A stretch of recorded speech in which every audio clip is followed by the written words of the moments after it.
20 જૂન 2026 જયેષ્ઠ સુદ 6 સુખ સાહસ અને પરાક્રમના દેવતા શ્રી કુમાર કાર્તિકેયની સ્કંદ ષષ્ઠી કથા મહિમા ભાગ 1 મંગળાચરણ ઓમ શ્રી ગણેશાય નમઃ ઓમ સ્કંદાય નમઃ ઓમ કાર્તિકેયાય નમઃ ઓમ સુબ્રહ્મણ્યાય નમઃ દેવોના સેનાપતિ પરાક્રમના પ્રતીક શૌર્ય અને વિજયના દાતા ભગવાન શિવ અને માતા પાર્વતીના તેજસ્વી પુત્ર શ્રી કાર્તિકેયને નમન કરીને સ્કંદ ષષ્ઠી મહાત્મ્ય કથાનો પ્રારંભ કરીએ. જે ભક્ત શ્રદ્ધાપૂર્વક સ્કંદ ષષ્ઠીનું વ્રત કરે છે, કાર્તિકેય ભગવાનનું સ્મરણ કરે છે અને આ કથાનું શ્રવણ કરે છે, તેના જીવનમાંથી ભય, દુઃખ, શત્રુબાધા અને નિરાશા દૂર થાય છે. જીવનમાં સાહસ, આત્મવિશ્વાસ, સુખ, સંતાન પ્રાપ્તિ અને સફળતા પ્રાપ્ત થાય છે. સ્કંદ ષષ્ઠીનું મહાત્મ્ય. એક વખત ઋષિમુનિઓએ નૈમિષારણ્યમાં બિરાજમાન સૂતજી મહારાજને પૂછ્યું, હે મહામુનિ, કલિયુગમાં મનુષ્ય અનેક દુઃખોથી ઘેરાયેલો છે. ભય, રોગ, શત્રુ અને નિરાશા તેના જીવનમાં સતત વધતા રહે છે. એવું કયું વ્રત છે જેનાથી મનુષ્યને સુખ, સાહસ અને વિજયની પ્રાપ્તિ થાય? સૂતજીએ કહ્યું, હે ઋષિઓ, તમે અત્યંત ઉત્તમ પ્રશ્ન પૂછ્યો છે. જે વ્રત ભગવાન કાર્તિકેયને અત્યંત પ્રિય છે તે સ્કંદ ષષ્ઠી વ્રત છે. આ વ્રતના પ્રભાવથી ભક્તના જીવનના બધા વિઘ્નો દૂર થાય છે અને તે વિજયી બને છે. તારકાસુરનો આતંક. પ્રાચીન સમયમાં તારકાસુર નામનો એક અત્યંત બળવાન અસુર હતો. તેણે કઠોર તપ કરીને બ્રહ્માજીને પ્રસન્ન કર્યા. બ્રહ્માજી પ્રગટ થયા અને બોલ્યા, હે તારકાસુર, તું જે વરદાન માંગવા ઈચ્છે છે તે માંગ. તારકાસુરે ચતુરાઈથી કહ્યું, મારો વધ માત્ર ભગવાન શિવના પુત્રના હાથે જ થાય એવું વરદાન આપો. બ્રહ્માજીએ તથાસ્તુ કહ્યું. તારકાસુર જાણતો હતો કે તે સમયે ભગવાન શિવ સતીના વિયોગ પછી ઘોર તપમાં લીન હતા અને તેમના લગ્ન થવાના કોઈ સંજોગ નહોતા. વરદાન મળતાં જ તારકાસુર અત્યંત શક્તિશાળી બની ગયો. દેવતાઓની વ્યથા. તારકાસુરે ત્રણેય લોકમાં આતંક મચાવ્યો. દેવતાઓ પરાજિત થવા લાગ્યા. યજ્ઞો બંધ થઈ ગયા. ઋષિમુનિઓના આશ્રમો નષ્ટ થવા લાગ્યા. ધર્મનો નાશ થવા લાગ્યો. અંતે બધા દેવતાઓ બ્રહ્માજી પાસે પહોંચ્યા. બ્રહ્માજીએ કહ્યું, તારકાસુરનો વધ માત્ર ભગવાન શિવના પુત્ર દ્વારા જ શક્ય છે. આ સાંભળીને દેવતાઓ ચિંતિત થઈ ગયા. પાર્વતીજીનું તપ.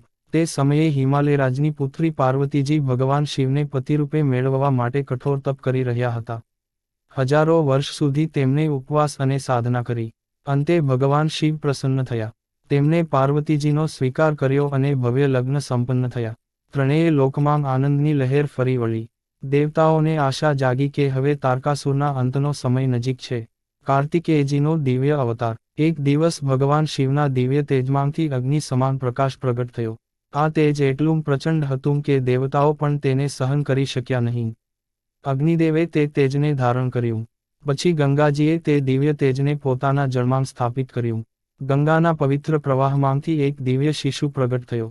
આ શિશુ અસાધારણ તેજથી ઝળહળી રહ્યો હતો. દેવતાઓ આશ્ચર્યચકિત બની ગયા. કૃત્તિકા માતાઓનું પાલન. કૃત્તિકા દેવીઓએ આ દિવ્ય બાળકનું પાલનપોષણ કર્યું. બાળકે એકસાથે 6 માતાઓનું દૂધ પીધું. તેથી તેને 6 મુખ પ્રાપ્ત થયા. આથી તેઓ ષણમુખ, ષડાનન અને કાર્તિકેય તરીકે પ્રસિદ્ધ થયા. કારણ કે કૃત્તિકા દેવીઓએ તેમનું લાલન કર્યું હતું, તેથી તેમનું નામ કાર્તિકેય પડ્યું. બાળપણની દિવ્ય લીલાઓ. બાળ કાર્તિકેય સામાન્ય બાળક નહોતા. તેઓ બાળપણથી જ અસાધારણ શક્તિ ધરાવતા હતા. તેઓએ દેવતાઓને ધનુર્વેદ, યુદ્ધકલા અને શૌર્યના પાઠ શીખવ્યા. તેમની બુદ્ધિ, શક્તિ અને પરાક્રમ જોઈને બધા દેવતાઓ આનંદિત થયા. ઇન્દ્રદેવ પણ તેમના તેજથી પ્રભાવિત થયા.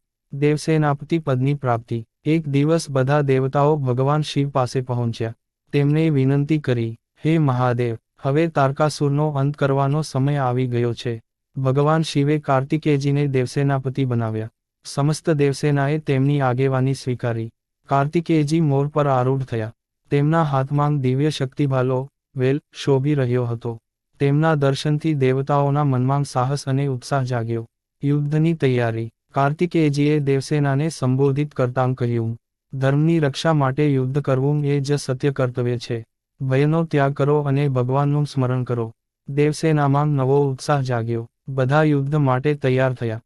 તારકાસુરને પણ ખબર પડી કે દેવતાઓએ એક નવા સેનાપતિની નિમણૂક કરી છે. તે હસવા લાગ્યો. તેને પોતાના વરદાન પર અત્યંત ગર્વ હતો. પરંતુ તેને ખબર નહોતી કે તેનો અંત નજીક આવી ગયો છે. સ્કંદ ષષ્ઠી વ્રતનું ફળ. સૂતજીએ કહ્યું, હે ઋષિઓ, જે ભક્ત સ્કંદ ષષ્ઠીના દિવસે ઉપવાસ કરે છે, કાર્તિકેયજીનું પૂજન કરે છે અને તેમની કથાનું શ્રવણ કરે છે, તેને જીવનમાં અદ્ભુત સાહસ પ્રાપ્ત થાય છે. શત્રુઓ પર વિજય મળે છે, સંતાન સુખ મળે છે, ભય દૂર થાય છે, આત્મવિશ્વાસ વધે છે, ધન અને સુખની પ્રાપ્તિ થાય છે, મંગળદોષ અને ગ્રહબાધા શાંત થાય છે, જીવનમાં પરાક્રમ અને સફળતા મળે છે.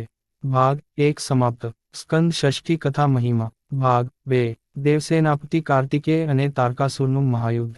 સૂતજી મહારાજ કહેવા લાગ્યા, હે ઋષિવરો, જ્યારે ભગવાન શિવે પોતાના પરાક્રમી પુત્ર શ્રી કાર્તિકેયને દેવસેનાપતિ બનાવ્યા, ત્યારે સમગ્ર દેવલોકમાં આનંદની લહેર ફરી વળી.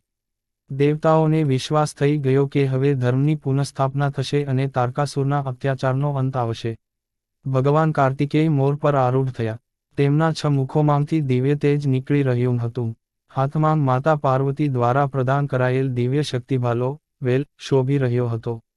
તેમણે દેવસેનાને સંબોધિત કરતાં કહ્યું, હે દેવગણો, સત્ય અને ધર્મ માટે લડવામાં ક્યારેય ભય ન રાખવો. જ્યાં ધર્મ છે ત્યાં વિજય નિશ્ચિત છે.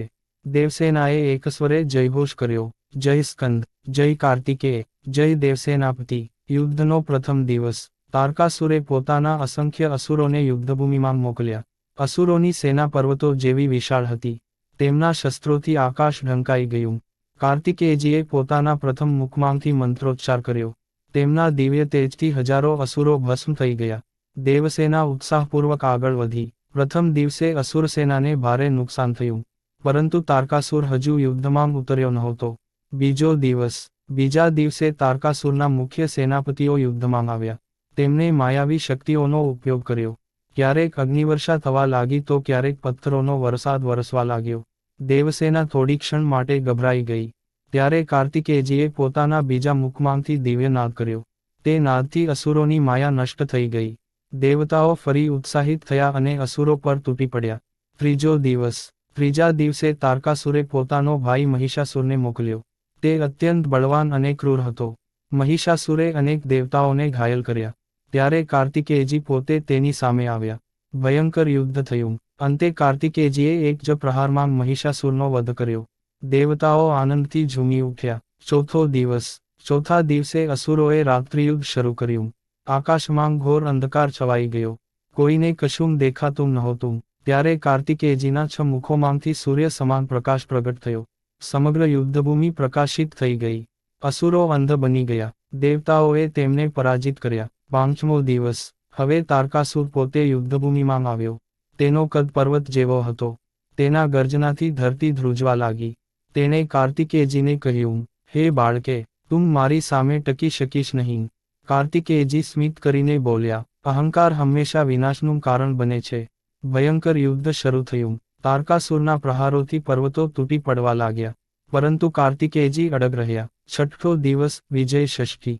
છઠ્ઠા દિવસે યુદ્ધ નિર્ણાયક તબક્કે પહોંચ્યું.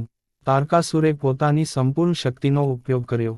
દેવતાઓ ચિંતિત થઈ ગયા. ત્યારે ભગવાન શિવ અને માતા પાર્વતીનું સ્મરણ કરીને કાર્તિકેયજીએ પોતાના દિવ્ય શક્તિભાલાને હાથમાં લીધો. તેમણે પ્રાર્થના કરી, હે માતા, હે પિતા, ધર્મની રક્ષા માટે મને શક્તિ આપો. અચાનક શક્તિભાલો અગ્નિ સમાન તેજસ્વી બની ગયો. કાર્તિકેયજીએ સંપૂર્ણ શક્તિથી તે ભાલો તારકાસુર તરફ ફેંક્યો. ભાલો સીધો તારકાસુરના હૃદયમાં જઈને વાગ્યો. ભયંકર ગર્જના સાથે તારકાસુર ધરતી પર પડ્યો. તેનો અહંકાર નષ્ટ થયો. અંતિમ ક્ષણે તેણે કાર્તિકેયજીના ચરણોમાં પ્રણામ કર્યો. કાર્તિકેયજીએ તેને મોક્ષનો આશીર્વાદ આપ્યો. દેવતાઓનો વિજયોત્સવ. તારકાસુરના વધ સાથે જ સમગ્ર બ્રહ્માંડમાં આનંદ છવાઈ ગયો.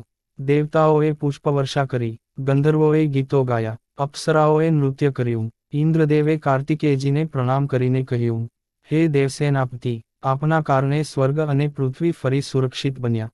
બ્રહ્માજી, વિષ્ણુજી અને મહાદેવે કાર્તિકેયજીને આશીર્વાદ આપ્યા. તે દિવસ સ્કંદ ષષ્ઠી તરીકે પ્રસિદ્ધ થયો. સ્કંદ ષષ્ઠી વ્રતની ચમત્કારી કથા. પ્રાચીન સમયમાં ધર્મદાસ નામનો એક ગરીબ બ્રાહ્મણ હતો. તે અત્યંત ધાર્મિક હતો પરંતુ જીવનમાં અનેક મુશ્કેલીઓથી ઘેરાયેલો હતો. તેને સંતાન નહોતું. ઘરમાં ગરીબી હતી. શત્રુઓ સતત પરેશાન કરતા હતા. એક દિવસ તેને એક મહાત્મા મળ્યા. મહાત્માએ કહ્યું, સ્કંદ ષષ્ઠીનું વ્રત કર અને ભગવાન કાર્તિકેયનું સ્મરણ કર. ધર્મદાસે શ્રદ્ધાપૂર્વક વ્રત શરૂ કર્યું. 6 માસ સુધી નિયમિત વ્રત અને પૂજન કર્યું. એક રાત્રે ભગવાન કાર્તિકેય સ્વપ્નમાં પ્રગટ થયા. તેમણે કહ્યું, હે ભક્ત, હું તારી ભક્તિથી પ્રસન્ન છું. થોડા સમયમાં ધર્મદાસના જીવનમાં અદ્ભુત પરિવર્તન આવ્યું. ગરીબી દૂર થઈ, સંતાન પ્રાપ્તિ થઈ, માન સન્માન મળ્યું, શત્રુઓ શાંત થઈ ગયા. આ રીતે સ્કંદ ષષ્ઠી વ્રતનો મહિમા સમગ્ર પ્રદેશમાં પ્રસિદ્ધ થયો. સ્કંદ ષષ્ઠી વ્રતની વિધિ: બ્રહ્મ મુહૂર્તમાં જાગવું, સ્નાન કરીને સ્વચ્છ વસ્ત્ર ધારણ કરવા, ભગવાન કાર્તિકેયની પ્રતિમા અથવા ચિત્ર સ્થાપિત કરવું, કંકુ, ચંદન, ફૂલ અને ધૂપથી પૂજન કરવું, ઓમ સ્કંદાય નમઃ મંત્રનો જાપ કરવો, શક્ય હોય તો ઉપવાસ કરવો, સાંજે આરતી અને કથા શ્રવણ કરવું, ગરીબોને દાન આપવું. સ્કંદ ષષ્ઠી વ્રતના ફળ: જે ભક્ત શ્રદ્ધાપૂર્વક સ્કંદ ષષ્ઠી વ્રત કરે છે તેને સુખ અને સમૃદ્ધિ મળે છે, સંતાન સુખ પ્રાપ્ત થાય છે, ભય અને દુઃખ દૂર થાય છે, શત્રુઓ પર વિજય મળે છે, સાહસ અને આત્મવિશ્વાસ વધે છે, રોગોનો નાશ થાય છે, કાર્યોમાં સફળતા મળે છે, પરિવાર સુખી રહે છે, ગ્રહદોષ શાંત થાય છે, અંતે ભગવાનના ધામની પ્રાપ્તિ થાય છે. કથા સમાપન: સૂતજી મહારાજ કહે છે, હે ઋષિઓ, જે મનુષ્ય સ્કંદ ષષ્ઠીના દિવસે ભગવાન કાર્તિકેયનું વ્રત કરે છે, તેમની કથા સાંભળે છે અને ભક્તિપૂર્વક સ્મરણ કરે છે, તેના જીવનમાંથી ભય, દુઃખ અને અવરોધ દૂર થાય છે. ભગવાન કાર્તિકેયની કૃપાથી તે સુખ, સાહસ, પરાક્રમ અને વિજય પ્રાપ્ત કરે છે. બોલો દેવસેનાપતિ શ્રી કાર્તિકેય ભગવાનની જય. બોલો સ્કંદ ષષ્ઠી માતાની જય. બોલો મહાદેવ પાર્વતી માતાની જય. સમાપ્ત.